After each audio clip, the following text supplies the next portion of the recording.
सहनाववतु सहनौ भुनक्तु सह वीर्यं कर्वावहै तेजस्विनावधीतमस्तु मा विद्विषावहै। ओम शांति शांति शांति। सर्वेभ्यो नमः। सबका हार्दिक स्वागत है। भजन लीजिए कमला जी। हाँ जी सब बनाना न आया, मुझे अपना जीवन बनाना न आया, रूठे हुए को मनाना न आया, रूठे हुए को मनाना न आया, मुझे अपना जीवन बनाना न आया। भटकता रहा दुनिया, किसी काम आई ना मेरी कमाई, किसी काम आई ना मेरी कमाई, दिल में ना प्रभु की आई, कभी याद दिल में ना प्रभु की आई। मुनीत जी मैं भजन ले सकती हूँ?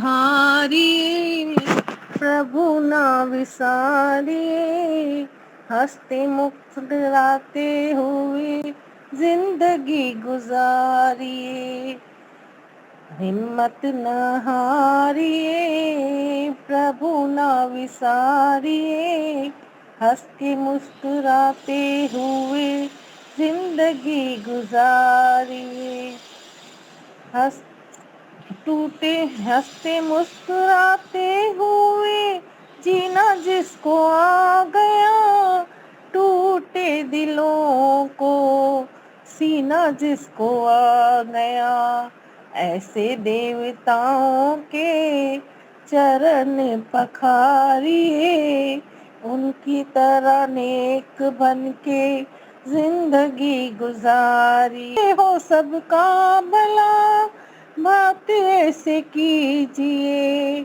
जिसमें हो अमृत भरा, काम ऐसे कीजिए जिससे हो सबका भला, बात ऐसे कीजिए जिसमें हो अमृत भरा, मीठे बोल बोल सबको प्रेम से पुकारिए, कड़वे बोल बोल के ना जिंदगी गुजारिए, हिम्मत न हारिए, हंसते मुस्कुराते हुए जिंदगी गुजारिए, मुश्किलों मुसीबतों का करना हो जो सामना, हर समय करते रहिए शुक्र है परमात्मा, मुश्किलों मुसीबतों का करना हो जो सामना,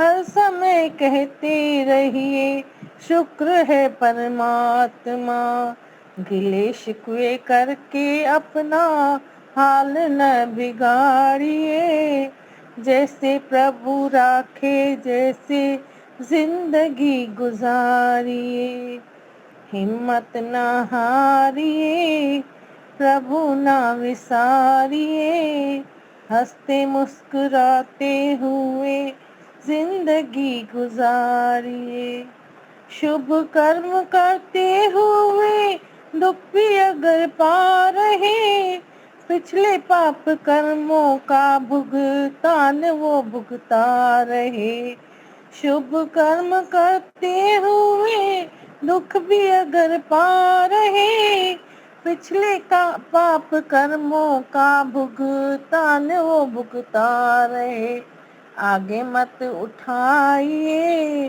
पिछले बोझ उठारिए, गलतियों से बचते हुए जिंदगी। ये भी ऐसे तो गाने वाला था, लेकिन समय हो चुका है, तो जया जी आप प्रारंभ करें। जी, सबको सादर नमस्ते जी। मंत्र पाठ करेंगे। ओम विश्वानि देव सवितर्दुरितानि परासुव, यत् भद्रं तन्न आसुव। तो हमारी चर्चा चल रही थी कि ईश्वर की प्राप्ति क्यों और कैसे करें। बीच में हमने एक दूसरा विषय ले लिया था, अब वापस से उसी पुराने विषय पर आते हैं। तो हम सबके जीवन का जो लक्ष्य है वो है सुख की प्राप्ति। हर आत्मा जो है वो सुख प्राप्त करना चाहती है। कोई भी आत्मा ऐसी नहीं है जिसको सुख नहीं चाहिए। और कैसा सुख चाहिए हमको? 100% सुख चाहिए और अच्छी क्वालिटी का सुख चाहिए। एक व्यक्ति भूखा है, उसके सामने चने रख दो और रसगुल्ले रख दो, भूख दोनों से मिट सकती है। लेकिन वो क्या उठाएगा? वो रसगुल्ले उठाएगा, है ना? क्यों? क्योंकि रसगुल्ले का सुख चने के सुख से अधिक उत्तम है। तो हम सबको कैसा सुख चाहिए? उत्तम सुख चाहिए, अच्छी क्वालिटी का सुख चाहिए। आपको ऑप्शन दिया जाए कि लॉटरी में आपको मारुति 800 कार लग सकती है या फिर मर्सिडीज लग सकती है, क्या लेंगे? मर्सिडीज लेंगे, है ना? तो सुख हमको कैसा चाहिए? लगातार चाहिए, दुख नहीं आना चाहिए और बहुत अच्छी क्वालिटी का ही सुख हमको चाहिए। इस बात को ना हमें पकड़ करके रखना चाहिए कि हमारे जीवन का लक्ष्य क्या है। हमारे जीवन का लक्ष्य है आनंद की प्राप्ति। हमारे जीवन का लक्ष्य है आनंद की प्राप्ति और वही हमको तृप्त कर सकता है। आनंद ही हमको तृप्त कर सकता है।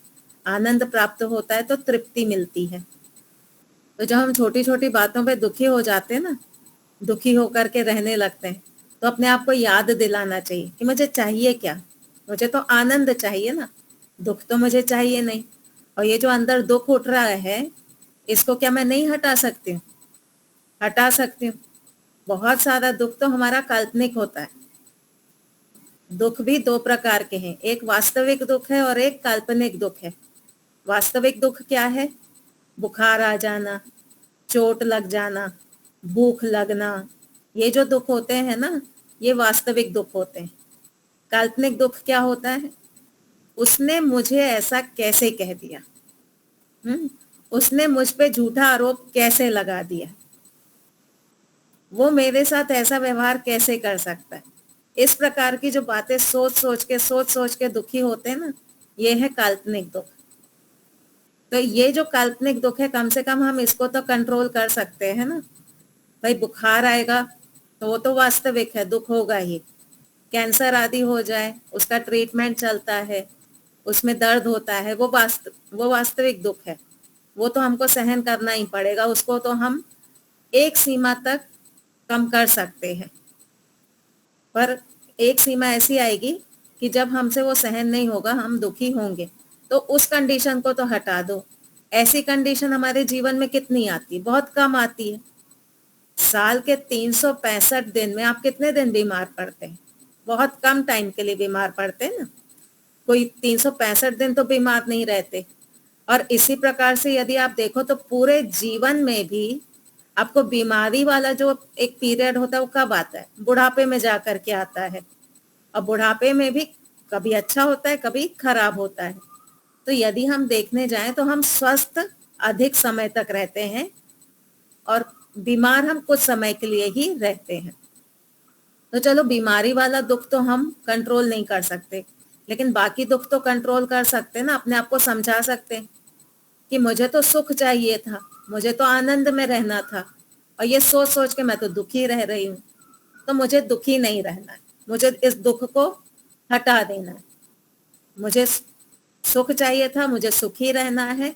मैं अब दुख के बारे में विचार ही नहीं करूंगी। जिसको जो बोलना है बोलता रहे, जिसको जो करना है करता रहे, मुझे दुखी नहीं होना। तो हम सब जितनी भी जीवात्माएं हैं, हम सब सुख चाहती हैं। तो हमारे हाथ में मुझे तो कभी कभी लगता है कि जानवर हमसे ज्यादा सुखी रहते हैं। मेरे पास ना एक कुत्ता पाल रखा है हमने, उसको कोई ईगो नहीं है। उसको अगर डांट दो ना तो ऐसे चुपचाप बैठ जाएगी, वो पूंछ वूंछ हिलाना बंद कर देगी। उसको ये पता चल जाएगा कि मैंने कुछ गलती की है, मुझे डांट पड़ रही है, और फिर अगले ही पल उसको बोलो अरे बहुत अच्छा बच्चा है ये तो, बस खुश, सारा वो दुख भूल जाएगी और खुश हो जाएगी। उसको कोई ऐसा नहीं होता कि तुमने मुझे क्यों डांटा था, मुझे थोड़ी देर पहले तुमने क्यों डांटा, मैं तुमसे बात नहीं करूंगी, ऐसा उसके अंदर नहीं होता। ये ईगो हमारे अंदर होता है। हम बहुत जल्दी रिश्ते तोड़ने को तैयार हो जाते हैं। माँ ने मुझे डांट कैसे दिया, 2 दिन तक माँ से बात नहीं करेंगे, पति पत्नी आपस में बात नहीं करेंगे, उसने मुझे ऐसा कैसे बोल दिया, और फिर ईगो लेकर के दुखी होते रहेंगे। तो ये जो हमारा जो फॉल्स ईगो आती है ना, इसको छोड़ देना चाहिए। जीवन बहुत छोटा सा है, हमारा ये जो जीवन है ना, ये बहुत लंबा नहीं है। आज आप जिसके साथ में है, कितने वर्ष तक और साथ में रहेंगे? हम लोग लगभग 45, 50, 60, 70 उम्र वाले हैं, है ना? तो हम किसी के साथ ज्यादा से ज्यादा 25 साल, 30 साल, इतना ही रहेंगे। इससे अधिक तो नहीं रहने वाले, और एक दिन अलग हो जाने वाले। तो फिर उससे किस प्रकार का गुस्सा, किस प्रकार की नाराजगी? जब ऐसे बुद्धि में बैठेगा ना कि ये मुझे छोड़ के जाने वाला है, मेरी माँ मुझे छोड़ के जा सकती हैं, पिता छोड़ के जा सकते हैं, पति छोड़ के जा सकते हैं, बच्चे छोड़ के जा सकते हैं, जब इस प्रकार की बुद्धि होती है ना, तो वहां ईगो खत्म हो जाता है। अभी ईगो क्यों है? अभी ईगो इसलिए है क्योंकि हमको लगता है कि ये तो सदा हमारे साथ में रहेंगे, इनसे गुस्सा हो लो, अपने आप को जितवा लो। तो जहां अपने संबंध है ना, जहां अपनापन है, वहां पे इस ईगो को, अपने ये जो जीतने वाली भावना है, इसको साइड में कर देना चाहिए। और वहां पर क्या करना चाहिए कि भाई मुझे मेरी माँ से प्रेम अधिक मिल रहा है, मेरे पिता से मुझे प्रेम अधिक मिल रहा है, पति के साथ में अधिक प्रेम मिल रहा है, तो उसको महत्व देना चाहिए। कोई भी संबंध जो है ना हमारा, उसमें विचार करना चाहिए कि उसमें सुख अधिक मिल रहा है अथवा दुख अधिक मिल रहा है।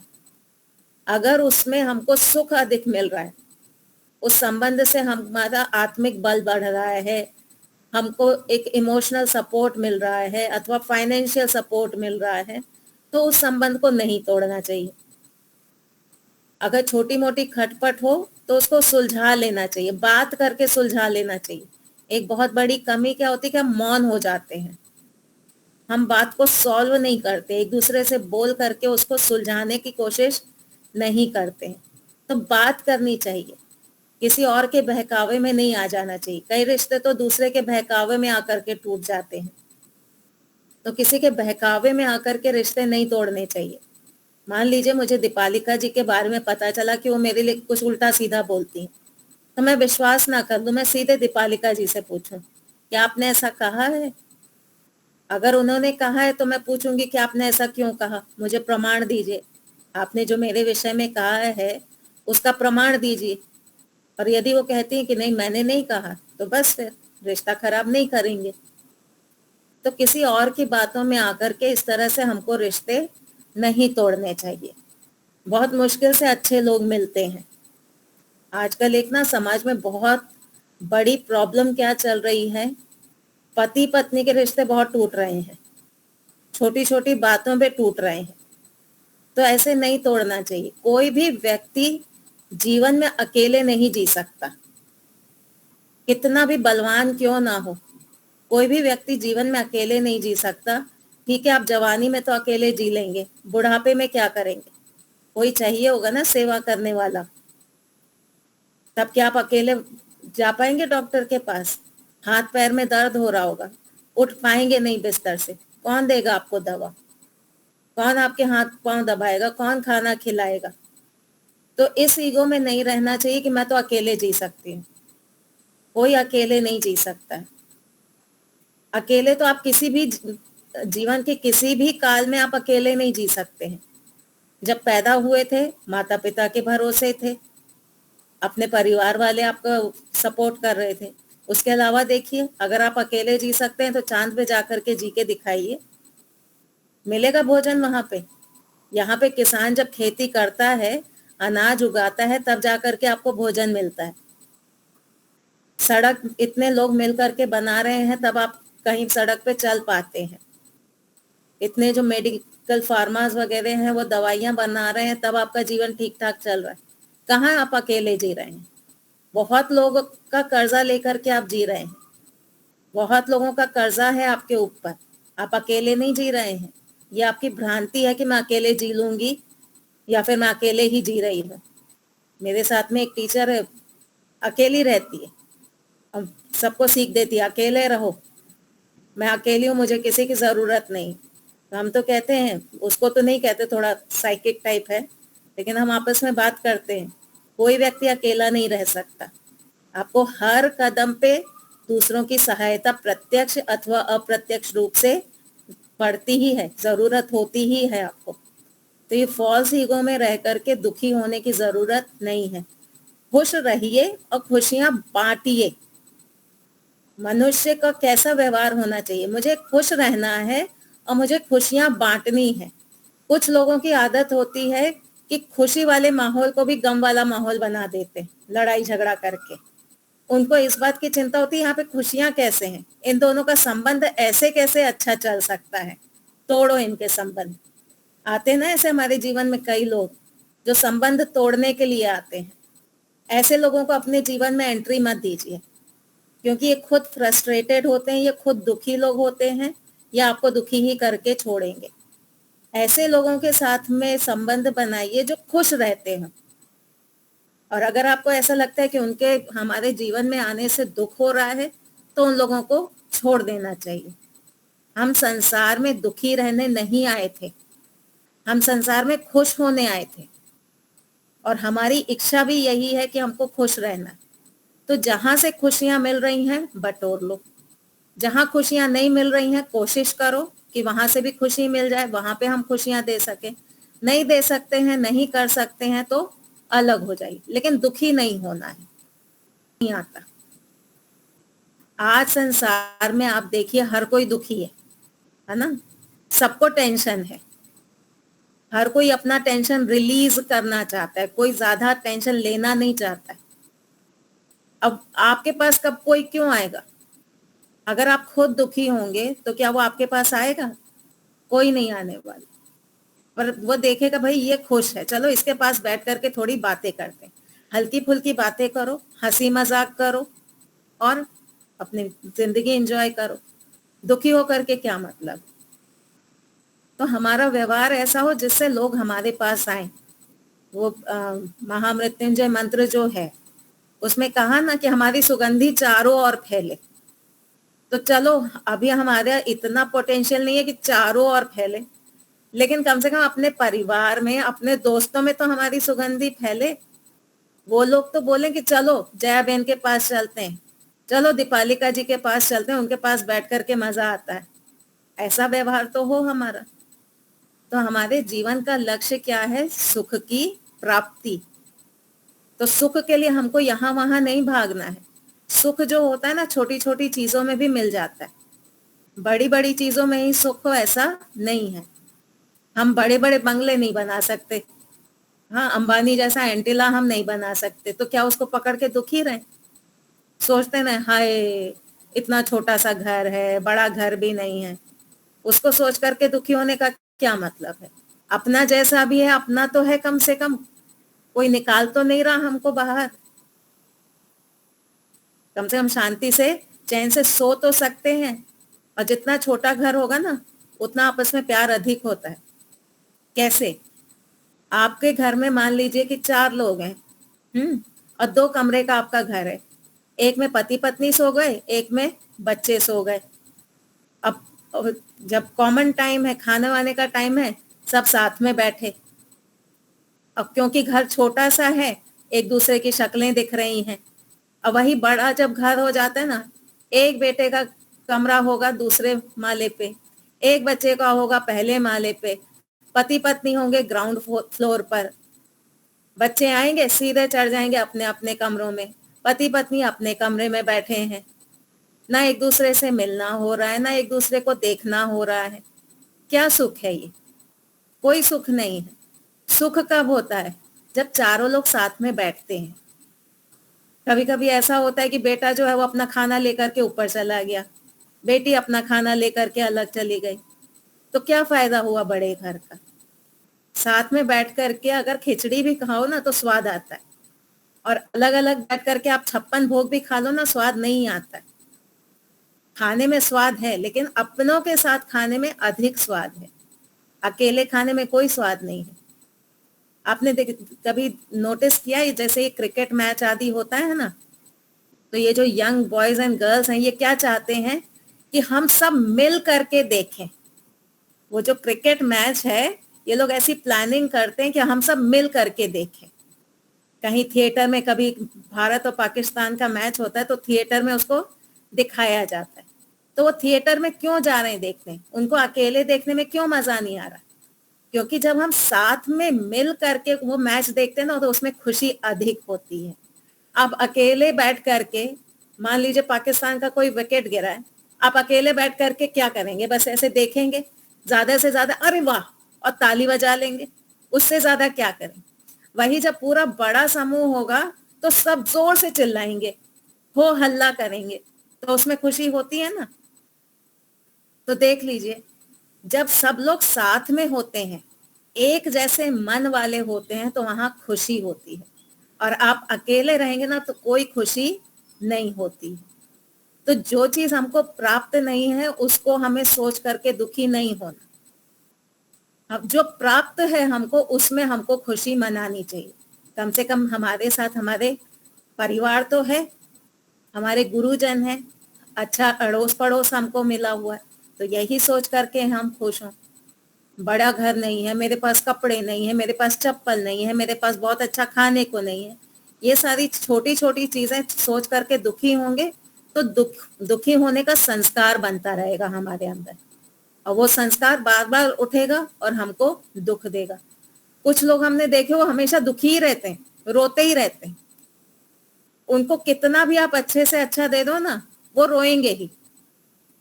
मेरे साथ कुछ ऐसे, मैंने बताया ना, टीचर्स हैं, उनको अगर ये बोल दो कि तुमको हम फ्री पीरियड दे रहे हैं, तुम बैठो आराम से, उनको उसमें भी प्रॉब्लम होगी, मुझे क्यों फ्री दे दिया। और अगर उनको बोल दो तुम्हें क्लास में जाके पढ़ाना है, उसमें भी प्रॉब्लम होगी, मुझे क्लास क्यों दे दी। यानी प्रॉब्लम हमको ढूंढनी है कि हम कैसे दुखी हों। कुछ लोगों के लाइफ का एम होता है कि मुझे दुखी रहना है, मैं कैसे दुखी हूं।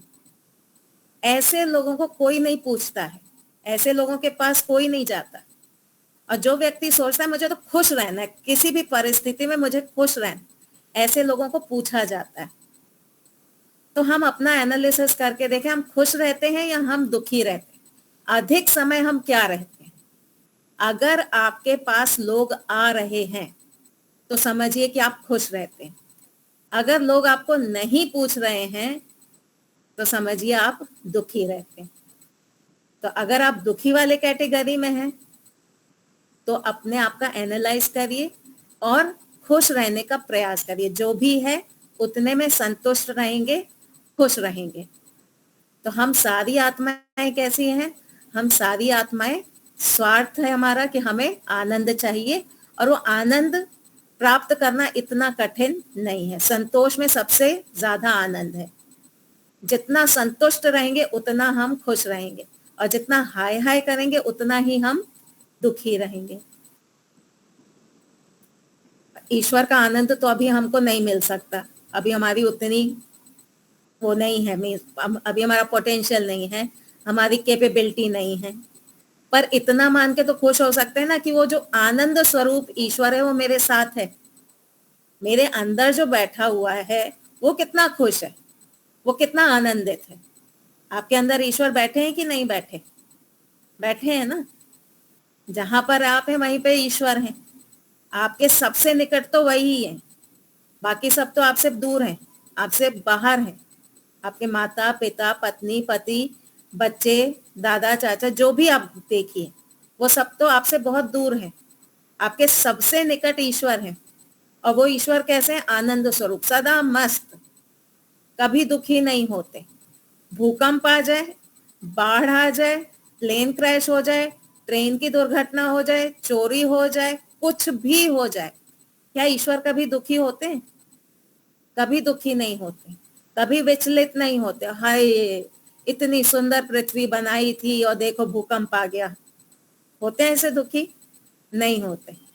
इतने बढ़िया पहाड़ बनाए थे, बारिश इतनी ज्यादा हुई, भूस्खलन हो गया, देखो मेरी बनाई हुई चीज नष्ट हो गई। कभी दुखी हुए ईश्वर? कभी दुखी नहीं हुए। क्यों? क्योंकि उनको पता है कि भाई ये सब तो होगा और ये मैं नहीं हूं। ये जो पृथ्वी आदि है, ईश्वर को पता है ये मुझसे अलग है, मेरा कुछ नाश नहीं हुआ, मेरा कोई लॉस नहीं हुआ, वो तो पृथ्वी का हुआ है, दोबारा बन जाएगी, उसमें क्या है, टूटी फूटी है, दोबारा बना दूंगा। और हम, हाय ये हो गया, लॉस हो गया, बीमार पड़ गए, ऐसा हो गया, वैसा हो गया, सोच सोच के दुखी होते रहते हैं। अब प्लेन क्रैश हुआ वहां अहमदाबाद में और कितने लोग दुखी हो गए, है ना। हम क्या दुखी होके कुछ कर सकते हैं? दुखी होके हम कुछ नहीं कर सकते, बस रो सकते हैं, और रोने वाला व्यक्ति कुछ उन्नति नहीं कर सकता। अब अगर वो प्लेन क्रैश हुआ है, ठीक है, हमें सांत्वना है कि भाई इतने लोग मारे गए हैं, उनके परिवार वालों को दुख हुआ होगा, हम ईश्वर से प्रार्थना करेंगे कोई उनको शक्ति दे, ईश्वर ये सब सहन करने की ताकत दे, वो हम प्रार्थना करेंगे। लेकिन हमको दुखी होने की जरूरत नहीं है। हम किसको अपना आदर्श माने? हम ईश्वर को अपना आदर्श माने, है ना। हमको ईश्वर प्राप्त करना है ना। ईश्वर प्राप्त करने का अर्थ क्या होता है? ये नहीं कि ईश्वर वहां में अहमदाबाद में बैठे हैं, मैं जाकर के ईश्वर को पकड़ के ले आऊं, अथवा मैं ईश्वर के पास चली जाऊं, ये ईश्वर प्राप्ति नहीं है। ईश्वर प्राप्ति का अर्थ होता है कि ईश्वर जैसे गुण मुझे अपने अंदर लाने हैं। मुझे जिससे दोस्ती करनी है उसके जैसे ही गुण मेरे अंदर होने चाहिए ना, तभी तो मैं दोस्ती कर पाऊंगी। और जिससे दोस्ती करनी उससे विरुद्ध मेरे गुण हो जाएं, क्या दोस्ती होगी? नहीं हो सकती। तो ईश्वर प्राप्ति का अर्थ है कि मुझे ईश्वर से मित्रता करनी है। अब ईश्वर मेरे साथ में कब अपनाएंगे मुझे? जब मेरे गुण ईश्वर जैसे होंगे, तभी वो अपनाएंगे ना। अब ईश्वर कहते हैं कि मैं तो आनंद में रहता हूं, तुम भी आनंद में रहो, और हम बोलेंगे नहीं हम तो दुखी हैं, हमारे पास बंगला नहीं है, हम तो दुखी बैठे रहेंगे, हमारे पास 56 भोग नहीं है, हम तो दुखी बैठे रहेंगे, वहां पे ट्रेन की दुर्घटना हो गई, हम तो दुखी बैठे रहेंगे। तो ईश्वर क्या कहेंगे? बैठे रहो दुखी। फिर मेरी जो तुम मित्रता चाहते हो ना, वो तुम्हें नहीं मिलने वाली है। तो हमारे सबसे निकट तो ईश्वर हैं, वो सदा आनंद में रहते हैं, तो हम क्यों नहीं आनंद में रह सकते? कम से कम ये विचार करके ही आनंद में रहें। माँ होती है ना, माता पिता जो होते हैं, अपने बच्चे की उन्नति देख के बहुत खुश होते हैं। अगर बच्चे का आईआईटी में सिलेक्शन हो जाए तो माता पिता कितने खुश होते हैं ना। क्या माता पिता का आईआईटी में सिलेक्शन हुआ है? नहीं हुआ। सिलेक्शन तो बच्चे का हुआ, और हो सकता है कि वो बच्चा आईआईटी पास करने के बाद अच्छी नौकरी के लिए अमेरिका चला जाए। यहाँ माता पिता बुढ़ापे में अकेले पड़े होंगे, बच्चा शायद आए भी नहीं, उसके बाद भी माँ बाप खुश हो रहे हैं ना, सिर्फ अपने बच्चे को देख करके।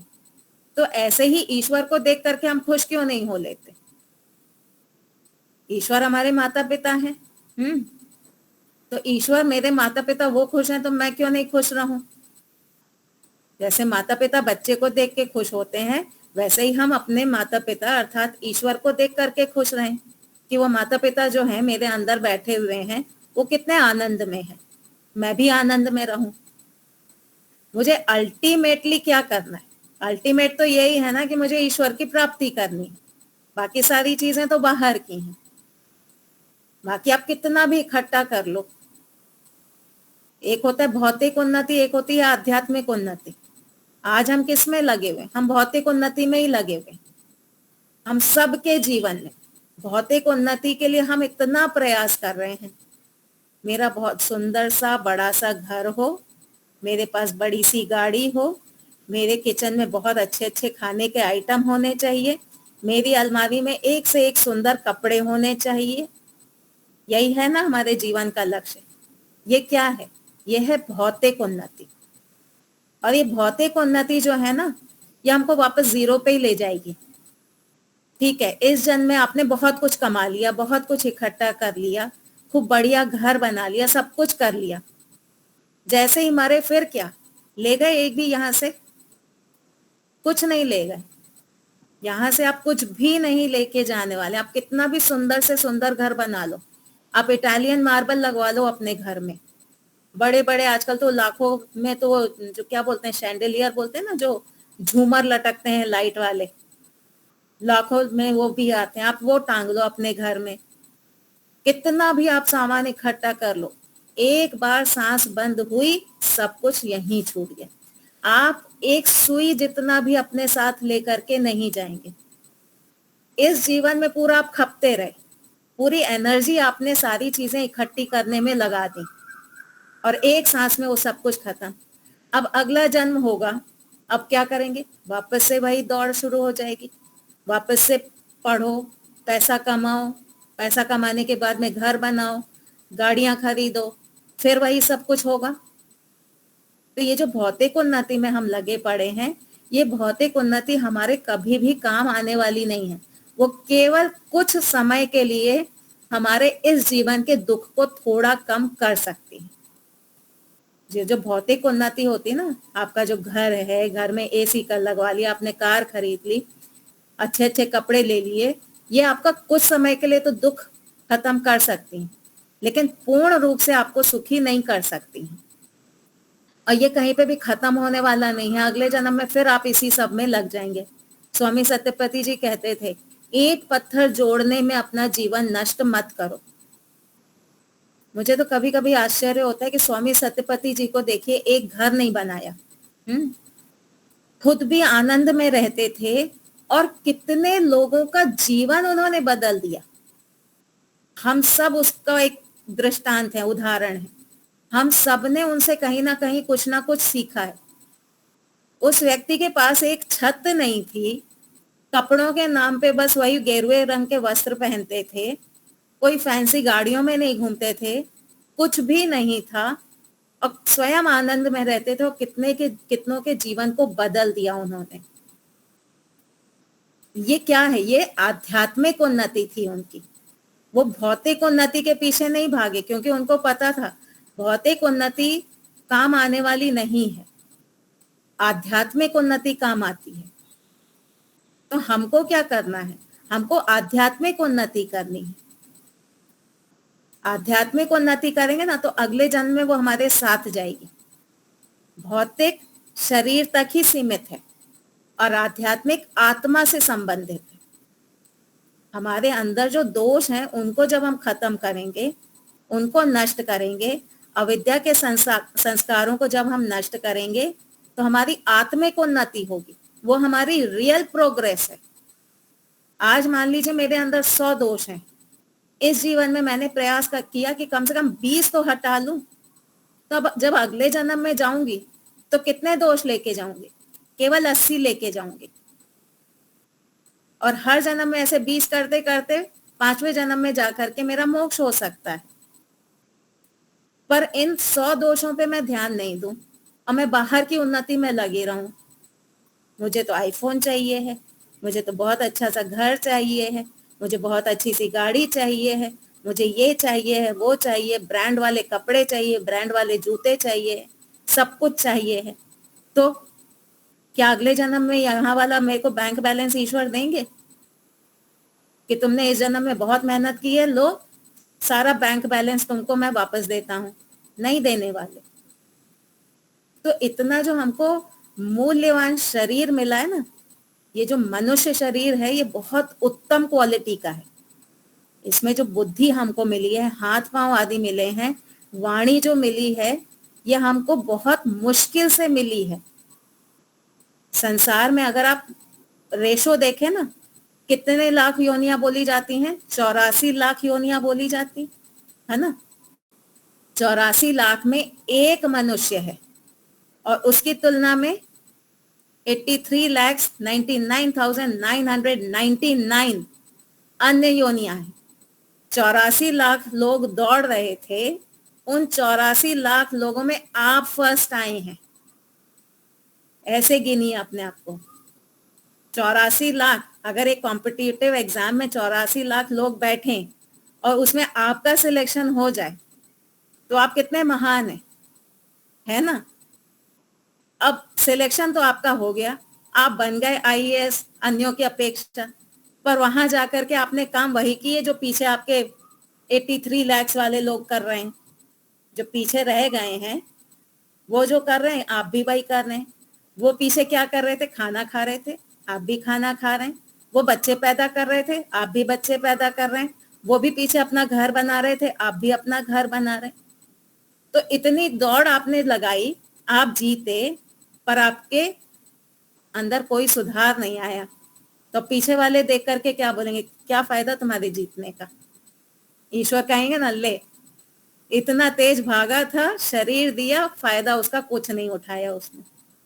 तो हमको ये जो मनुष्य शरीर मिला है ना, ये हमने बहुत मेहनत से कमाया है। तो जब मेहनत से कमाई कोई चीज होती है तो उसकी वैल्यू होती है कि नहीं होती? वैल्यू होती है ना। तो वैल्यू करिए इसकी। इसी शरीर में रह करके हम उन्नति को प्राप्त हो सकते हैं, अन्य किसी शरीर में नहीं हो पाएंगे। कुत्ता, गधा, घोड़ा आदि आदि जो है ना, डायनासोर, ये जितने भी शरीर हैं, ये तो केवल भोग शरीर हैं। थोड़ा बहुत कर्म करने की छूट है, लेकिन 95% तो वो भोग शरीर ही है। वहां रह करके कोई विशेष कर्म आप नहीं कर सकते कि जिससे आपकी उन्नति हो। वो तो टोटल जेल है, हमारी जेल है। लेकिन यहाँ पे हमको अवसर दिया है कि यहाँ पे रह करके तुम अपना विकास कर सकते हो। और वो विकास भी अगर हम नहीं करें तो क्या मतलब है? तो ईश्वर हमारे साथ में है, हमको खुश रहना है। खुश कब रहेंगे? जब हम आत्मिक उन्नति करेंगे, जब हम आत्मा पे ध्यान देंगे, अंदर की ओर आएंगे। पूरे समय हमारी जो दृष्टि है ना, वो बाहर की ओर होती है। कान बाहर को सुन रहे हैं, आंख बाहर को देख रही है, नाक बाहर का ही सूंघ रही है, बाहर से ठंडा गर्म ही हम फील कर रहे हैं। अंदर की ओर हम बहुत कम जाते हैं। हमारी वृत्ति कैसे होनी चाहिए? चलते फिरते हम अंदर की ओर रहें। चलते फिरते हमारे अंदर ऐसे एक भावना होनी चाहिए, मैं ईश्वर से जुड़ी हुई हूँ। ये केवल कल्पना नहीं है। मैं जो ईश्वर से जुड़ी हुई हूँ ना, ये कल्पना नहीं है, ये सत्य है, ये सही बात है। हमको लगता होगा कि ये तो केवल हम अपने आप को समझाने के लिए बोल रहे हैं। नहीं, हम अपने आप को समझाने के लिए नहीं बोल रहे हैं। ये बात 100% सही है। वो ईश्वर मेरे साथ में है। कैसे है वो ईश्वर? महाज्ञानवान है, बहुत बड़े वैज्ञानिक हैं वो, बहुत बड़े डॉक्टर हैं वो, बहुत बड़े आर्किटेक्ट हैं वो, बहुत बड़े सीए हैं वो, नरेंद्र मोदी से बड़े हैं वो, नरेंद्र मोदी जैसे लाखों प्रधानमंत्रियों से बड़े हैं वो। इतने बड़े ईश्वर वो मेरे साथ में है, वो मेरे पिता हैं। इतने बड़े जो ईश्वर हैं वो कौन है? मेरे पिता हैं। क्या इस बात का हमको गर्व होता है कि मेरे पिता इतने महान हैं? नहीं होता, क्योंकि हम उनको पिता मानते भी नहीं है, हम उनको अपनी माता मानते भी नहीं है। तो इतने महान मुझे माता मिली हुई है, पिता मिले हुए हैं जो 24 घंटे मेरे साथ में है। फिर दुखी रहने की क्या बात है? अगर हम दुखी रह रहे हैं, इसका अर्थ है कि हमने अपने ईश्वर से कनेक्शन बनाया ही नहीं है। हम ईश्वर को कुछ मानते ही नहीं है। हमको ये एहसास ही नहीं होता, हमको ये फीलिंग ही नहीं होती कि वो मेरे साथ में है। सब कुछ छोड़ छाड़ के ना, जैसे कई बार कामों का टेंशन होता है हमको, अब ये करना, ये करना, ये करना, बच्चे आएंगे, हस्बैंड आएंगे, खाना बनाना है, मुझे यहाँ का ईएमआई भरना है, बहुत सारे काम है। कुछ देर के लिए सब कुछ छोड़ दो, चलते फिरते, मुझे नहीं सोचना इन सब के बारे में। मुझे ईश्वर है ना मेरे साथ, बस, बाकी मुझे कोई फर्क नहीं पड़ता। कल को मरूंगी, ईएमआई बंद हो जाएगी, बैंक मुझे अगले जन्म में आकर के नहीं पकड़ने वाला। क्या बैंक आके पकड़ेगा? आजकल इंश्योरेंस होता है, अगर आप लोन लेते हैं तो इंश्योरेंस होता है। इंश्योरेंस क्या कहता है कि जैसे ही तुम मरे तुम्हारा ईएमआई बंद। मान लीजिए मेरे नाम पे मैंने एक फ्लैट खरीदा, मैंने लोन लिया। अब वो लोन लेने पे वो कंपनी वाले मुझे कह देते हैं जब तक तुम जिंदा हो तब तक ईएमआई देना, जैसे ही तुम मरोगी घर हम तुम्हारे किसी परिजन को दे देंगे और ईएमआई भी तुम्हारा बंद हो जाएगा। तो ईएमआई का जो हम टेंशन ले रहे हैं वो हमारा अगले जन्म में तो बैंक वाले आकर के नहीं लेने वाले ना, तो क्यों उसका टेंशन ले? अगले जन्म में चले जाएंगे भाई, अगर यहाँ भर सकते हैं तो भर दो, नहीं भर पा रहे हैं छोड़ दो, घर बेच दो, छोटे घर में आ जाओ। हर प्रॉब्लम का सॉल्यूशन है अगर हमको सोचना आए तो। लोग ईगो के मारे ना छोटे घर में नहीं आते कि लोग क्या कहेंगे।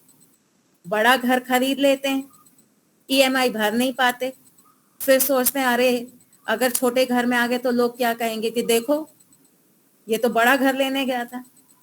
लोगों को जो बोलना है बोलने दीजिए, आप लोगों की बातों पे इतना मत विचार करिए। अपना कंफर्ट देखिए, अपने जीवन की शांति देखिए। हम नहीं भर पा रहे थे, हमने छोड़ दिया। हो सकता है ऐसा करके आप कितनों के लिए एक उदाहरण बन जाएं कि देखो वो बड़े घर से छोटे में आया, खुश है, तो हम क्यों बड़े घर की हाय हाय करें, हम भी छोड़ देते हैं, हम छोटे पे आ जाते हैं। कितने बिजनेसमैन होते हैं उनको हार्ट अटैक आ जाता है लॉस में, क्यों आता है? उनको लगता है आप क्या करेंगे, क्या करेंगे, क्या क्या आप इतना पैसा लेके आए थे? लेके नहीं आए थे, मेहनत से आपने कमाया ना सब कुछ। दोबारा मेहनत करेंगे, दोबारा खड़े हो जाएंगे, उसमें क्या हुआ? हाथ पैर तो है ना। मैं आपको अपना एक दृष्टांत देती हूँ। 2003 में मैंने एक स्कूल की जॉब छोड़ी और उस समय मैं जैसे स्टार्टिंग की ही नौकरी थी और मेरी माताजी ने सिखा दिया था कि पैसे पहले बचत करो, फिर जो बच जाए उसमें से खर्चा करो। तो मैंने एक रिकरिंग खुला दी, 3,000 रुपया हर महीने मेरा बैंक में जाता था। अब अचानक से मैंने नौकरी छोड़ी, फिर देखा कि बैंक में कितना पैसा है, तो इतना पैसा मुझे थोड़ा कैलकुलेशन में गड़बड़ हो गई। मुझे लगा 4-5 महीना मेरा 3,000 जाता रहेगा, लेकिन जब एक्चुअल अमाउंट देखी तो इतना ही पैसा था कि 3 महीने तक मेरा वो रिकरिंग में पैसा जा सकता था। उसके बाद क्या? अब क्योंकि आप नौकरी में लग गए तो माता पिता के आगे हाथ तो नहीं फैलाओगे ना। एक उम्र तक आप मांग सकते हो, उसके बाद तो आपको कमाना है। तो अब मुझे चिंता हुई, मैंने कहा अब मैं क्या करूंगी।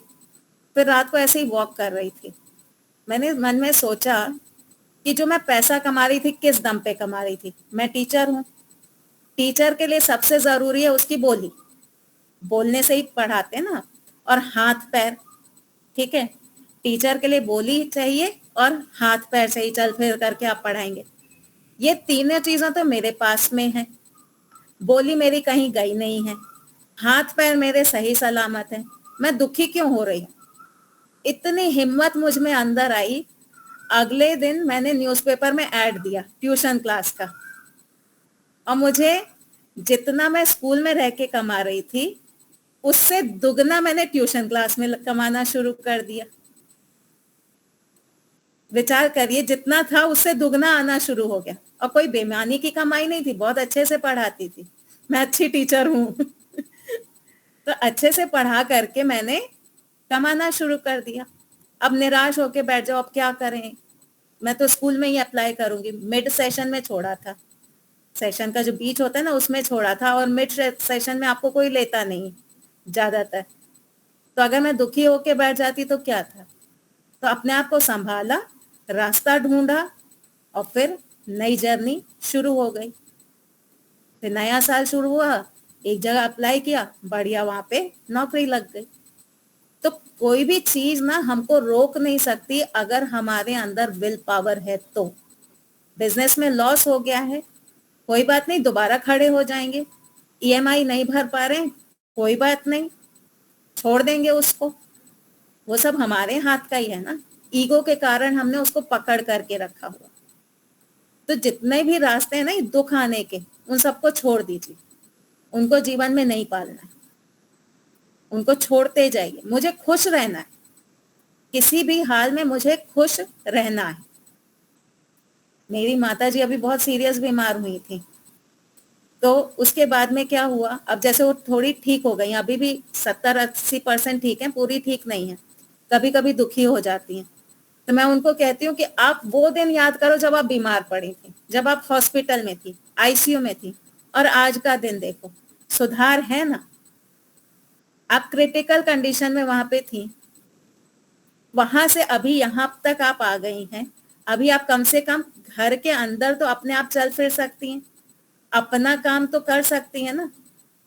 तो इतना तो सुधार है, इतना सुधार देख करके खुश हो। उनको जो बीमारी हुई थी उसमें मृत्यु भी हो सकती है, अथवा शरीर का कोई भाग जो है उसमें लकवा भी हो सकता है, आंख खराब हो सकती है, बोलने की शक्ति जा सकती है, ऐसा कुछ भी हो सकता था। मैंने कहा कम से कम ऐसा कुछ नहीं हुआ, ये विचार करके खुश हो। मान लो कि आंख चली भी जाए तो ये विचार करके खुश हो, आंख ही तो गई है, सांस तो आ रही है, कम से कम हृदय तो ठीक से काम कर रहा है, लंग्स तो ठीक से काम कर रहे हैं। जितना लॉस हुआ है ना, उस लॉस को छोड़ दो, जो बच गया उसमें खुश रहो। स्वामी विवेकानंद जी है ना, वो बड़ी अच्छी बात कहते हैं। बोलते हैं मान लीजिए कि मुझे कहीं पहुंचना है, बाय फ्लाइट मैं कहीं जा रहा हूँ, अब फ्लाइट कभी डिले भी हो जाती है, तो कहते हैं कि मान लो 1 घंटा लेट हुई है फ्लाइट, तो मैं सोचता हूँ चलो 1 घंटा ही लेट हुई ना, 1 दिन तो लेट नहीं हुई। मान लो 1 दिन लेट हो जाए, 1 दिन ही तो लेट हुई है, 1 सप्ताह तो लेट नहीं हुई।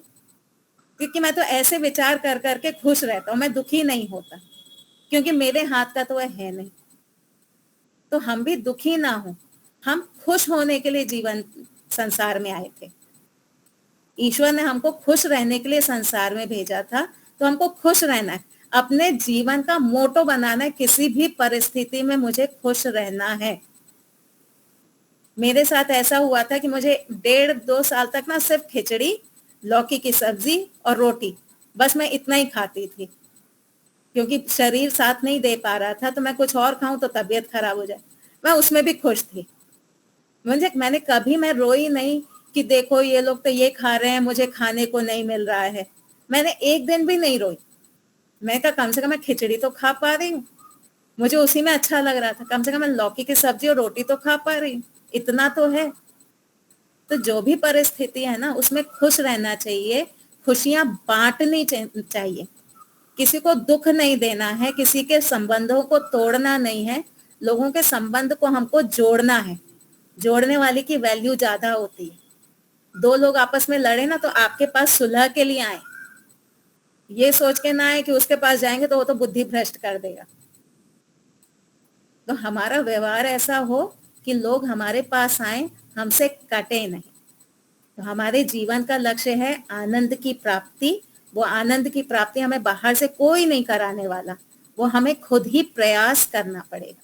थाली में आके कुछ नहीं गिरता है। आपकी थाली में अपने आप कुछ नहीं आने वाला, आपको मेहनत करनी पड़ेगी तब आएगा।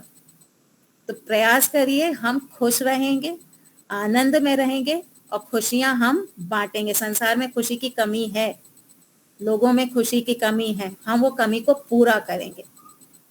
किसी से 2 प्रेम के शब्द भी बोल लेंगे ना, किसी की तारीफ कर दीजिए, भाई तुमने वो काम किया था ना, बहुत अच्छा किया था, वो खुश हो जाएगा, है ना।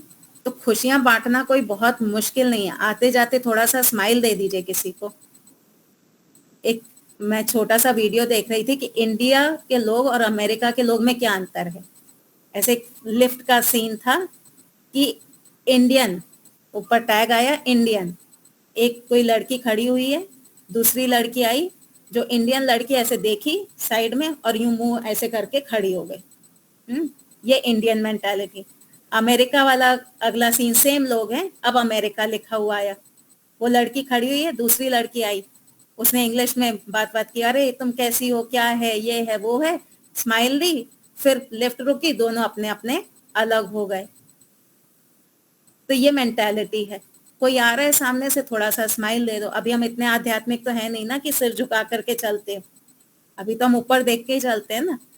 अगर आप आध्यात्मिक हो, अंदर की तरफ हो, तब तो आप सिर झुका करके चलो, पर अभी आप सांसारिक हैं। चलते फिरते किसी को हल्की सी स्माइल दे दी, कोई बूढ़ा व्यक्ति मिला तो थोड़ा नमस्ते कर लिया, कैसी तबीयत आपकी, ठीक है, इतना पूछ लिया। तो ये छोटे छोटे से जो हमारे व्यवहार हैं, इससे खुशियां मिलती हैं लोगों को। तो अपने व्यवहार को देखें, खुश रहें, खुशियां फैलाएं, बस ये, इससे हमारा जीवन सफल हो जाएगा। ठीक है, चलिए, तो हमारा समय हो गया है महेंद्र भाई। हाँ जी, बहुत बढ़िया। आप तो टीचर हैं, छोटे बच्चों पे तो है, लेकिन बूढ़े बच्चों के लिए भी टीचर बहुत अच्छे हैं। तो अपनों से अपनी बात करिए आप।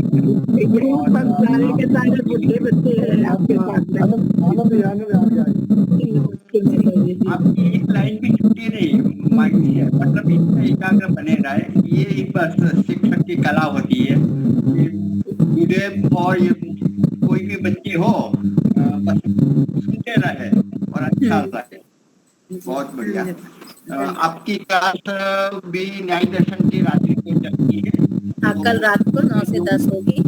आप लोग आने का प्रयास करें। जरूर जरूर। जो भी आना चाहते हैं बिल्कुल प्रयास करके आए, लाभ लेना चाहिए। और हमारे यहाँ सत्य की खोज न्याय दर्शन पर 10 तारीख से चालू हो रही है, तो वहाँ भी आप आ सकते हो। 2 दिन के लिए भी आ सकते हो। शिविरार्थी के रूप में तो पूरे दिन रहना है, लेकिन 2 दिन के लिए भी लाभ लोगे तो कोई चिंता बहुत नहीं। अच्छा लगेगा। हाँ, बहुत वृत्ति बढ़िया रहेगा। बदलती है वहाँ जाने से। हाँ जी। ठीक। तो शंकर जी आप प्रारंभ करिए शांति पाठ और जय घोष। कल के लिए लीलाबेन जी का वक्तव्य रहेगा और कुछ भजन भी ले लेंगे। जिसको भजन गाना है तो नए व्यक्ति को भी प्रधानता देंगे। तो कल लीलाबेन जी आपका वक्तव्य 4:30 से वहां तक पूरा भजन रखेंगे। दया बहन भी आते हैं, सुखी जी तो कल नहीं है। ठीक है, तो शंकर जी सबको सादर नमस्ते। अपने को हंसने के लिए पहले दूसरे को हंसाना पड़ेगा। दूसरे को हंसते हुए देखेंगे तब हम हंसेंगे, और खुद हंस नहीं पाएंगे तो दूसरे को हम हंसाएंगे तब खुद हंसेंगे। यही मूल मंत्र है जीवन का। तो पहले शांति पाठ। आवाज जा रही है मनी जी? हाँ जी। पहले शांति पाठ, इसके बाद जय घोष। ओम ध्यो शांति अंतरिक्षम शांति पृथ्वी शांतिरापः शांतिरोषधयः शांतिर वनस्पतयः शांतिर्विश्वे देवा शांतिर्ब्रह्म शांतिः सर्वं शांतिः शांतिरेव शांतिः सामा शांतिरेधि। ओम शांति ही शांति ही शांति। जय घोष। जो बोले सो अभय। सत्य सनातन वैद्य धर्म की जय। मर्यादा पुरुषोत्तम भगवान राम की जय हो। भगवान श्री कृष्ण की। आवाज नहीं आ रही, नीचे आ रही है। योगीराज भगवान कृष्ण की जय हो।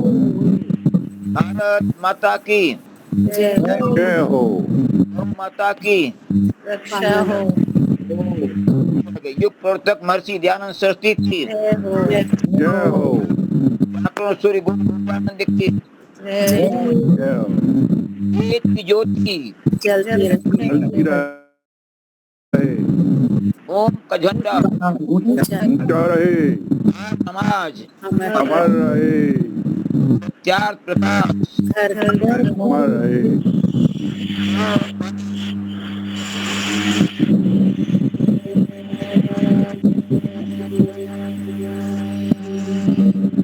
अभिवादन।